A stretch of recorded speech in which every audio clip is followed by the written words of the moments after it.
শুরু হয়ে গেছে চ্যাম্পিয়ন্স ট্রফির এবারের আসর। পাকিস্তান এবং দুবাইয়ে অনুষ্ঠিত হবে টুর্নামেন্টে খেলবে বাংলাদেশ। লাল সবুজের প্রতিনিধিরা কেমন করেছে এর আগের আসরগুলোতে, প্রত্যাশার পারদ কতটা উঁচুতে রাখতে পারেন টাইগার ভক্ত সমর্থকরা, জেনে নেওয়া যাক টাইগারদের চ্যাম্পিয়ন্স ট্রফির ইতিহাস। চ্যাম্পিয়ন্স ট্রফি শুরু হয়েছে 1998 সালে। তখন অবশ্য ভিন্ন নামে পরিচিত ছিল এই টুর্নামেন্টটি। ঢাকায় অনুষ্ঠিত হয়েছিল এই আসর, তবে সে সময় টেস্ট স্ট্যাটাস না থাকায় টুর্নামেন্টে ছিল না বাংলাদেশ। ওই টুর্নামেন্টের শিরোপা জিতেছিল দক্ষিণ আফ্রিকা।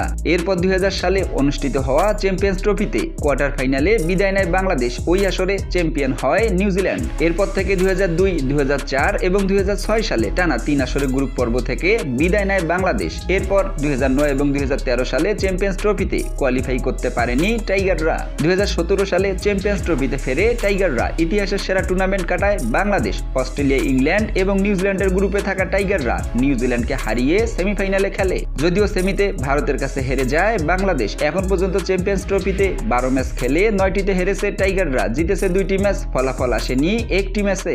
এবারের আসরে টাইগারদের গ্রুপে খেলবে ভারত, পাকিস্তান এবং নিউজিল্যান্ড। দেশ ছাড়ার আগে চ্যাম্পিয়ন হওয়ার আশার কথা জানিয়ে গেছেন অধিনায়ক নাজমুল হোসেন শান্ত। যদিও দলে নেই বিশ্বসেরা অলরাউন্ডার সাকিব আল হাসান এবং তামিম ইকবালের মতো অভিজ্ঞরা, তবুও বড় স্বপ্ন দেখছে টাইগাররা।